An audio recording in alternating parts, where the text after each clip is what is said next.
बिहार विधानसभा चुनाव में all India Majlis-e-Ittehadul मुस्लिमीन यानी AIMIM के अध्यक्ष और हैदराबाद के सांसद असदुद्दीन ओवैसी ने कुल 25 सीटों पर उम्मीदवार उतारे थे। इनमें से 23 मुस्लिम उम्मीदवार थे। ओवैसी की पार्टी के 5 उम्मीदवारों ने जीत हासिल की है।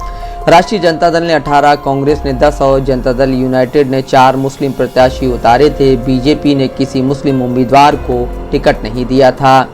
सीवान की रघुनाथपुर सीट से बाहुबली नेता और राष्ट्रीय जनता दल से सांसद रहे मोहम्मद शहाबुद्दीन के बेटे ओसामा साहब ने जेडीयू के विकास कुमार सिंह को 9,248 मतों से हरा दिया है। ओसामा पहली बार चुनाव लड़ रहे थे। शहाबुद्दीन की 2021 में मृत्यु हो गई थी। शहाबुद्दीन की मौत के बाद उनका परिवार राजनीतिक ज़मीन की तलाश कर रहा है, लेकिन अभी तक उस तरह से कामयाबी नहीं मिली है।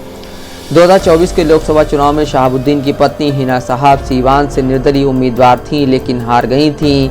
ढाका सीट से राष्ट्रीय जनता दल के उम्मीदवार फैसल रहमान ने बाजी मारी है। उन्होंने भारतीय जनता पार्टी के पवन कुमार जायसवाल को 178 वोटों से हराया। फैसल रहमान ने 1,12,727 वोट हासिल किए। वहीं पवन कुमार को 1,12,549 वोट मिले।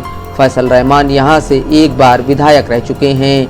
मधुबनी जिले की 20वीं सीट पर आरजेडी के उम्मीदवार आसिफ अहमद ने बीजेपी उम्मीदवार हरिभूषण ठाकुर बचौल को 8,107 वोटों से हरा दिया।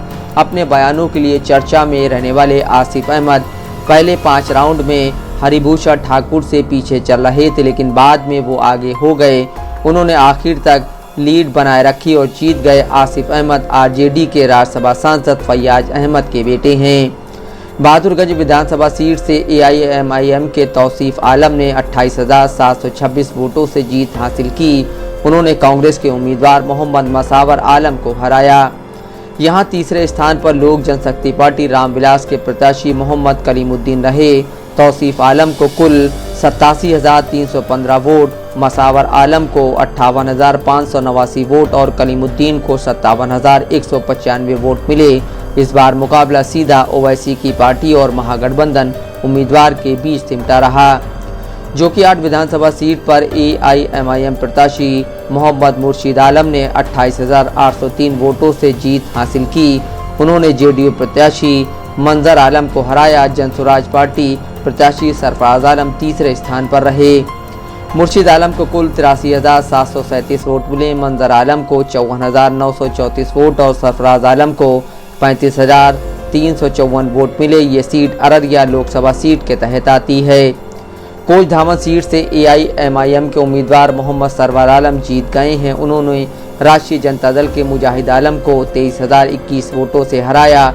यहां आरजेडी प्रत्याशी ने हाल ही में जनता दल यूनाइटेड छोड़कर आरजेडी का दामन थामा था। आरजेडी ने अपने मौजूदा विधायक का टिकट काटकर उन्हें प्रत्याशी बनाया था। यहां बीजेपी की वीणा देवी को 44,858, आरजेडी के मुजाहिद आलम को 58,839, बहुजन समाज पार्टी के राजेश कुमार बैठा 1565 और जनसुराज पार्टी से अबू अफ़ान फारूकी को 1976 वोट मिले।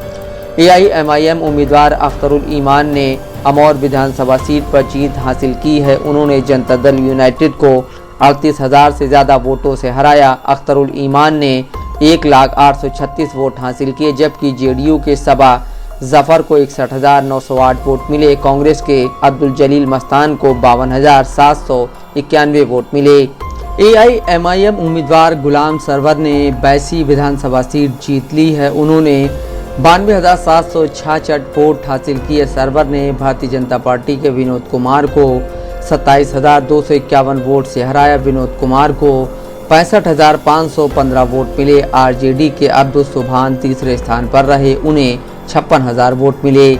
जौनपुर विधानसभा सीट से जनता दल यूनाइटेड के जमा खान को जीत मिली है। उन्होंने राष्ट्रीय जनता दल के ब्रजकिशोर बिंद को 8,362 वोटों से हराया। जमा खान को 70,876 वोट मिले। वहीं ब्रजकिशोर बिंद को 62,514 वोट हासिल हुए। सीट पर बहुजन समाज पार्टी के धीरज कुमार सिंह को 51,200 वोट मिले। बीजेपी ने यहां से 5 बार जीत हासिल की है। वहीं कांग्रेस और बीएसपी ने 3 बार यहां से जीत हासिल की है। सीमांचल क्षेत्र की अहम सीट किशनगंज पर कांग्रेस के उम्मीदवार को जीत मिली है। यहां से कांग्रेस उम्मीदवार कमरुल हुदा को 12,794 वोटों से जीत मिली है। उन्होंने 89,669 वोट हासिल किए। वहीं उनकी निकटतम प्रतिद्वंदी बीजेपी की स्वीटी सिंह को 76,875 वोट मिले। कांग्रेस ने यहां अपने मौजूदा विधायक को टिकट नहीं दिया था। यहां से उसने AIMIM के विधायक रहे कमरुल हुदा को उम्मीदवार बनाया था। कांग्रेस के अबीदुर रहमान ने जनता दल यूनाइटेड की शगुफ्ता अजीम को 12,741 मतों से मात दी। तीसरे नंबर पर OIC की पार्टी के मोहम्मद मंजूर आलम रहे। अबीदुर रहमान ने 2020 के विधानसभा चुनाव में भी शगुफ्ता अजीम को हरा दिया था। मोन्टू राजा, दस्तक लाइव न्यूज़।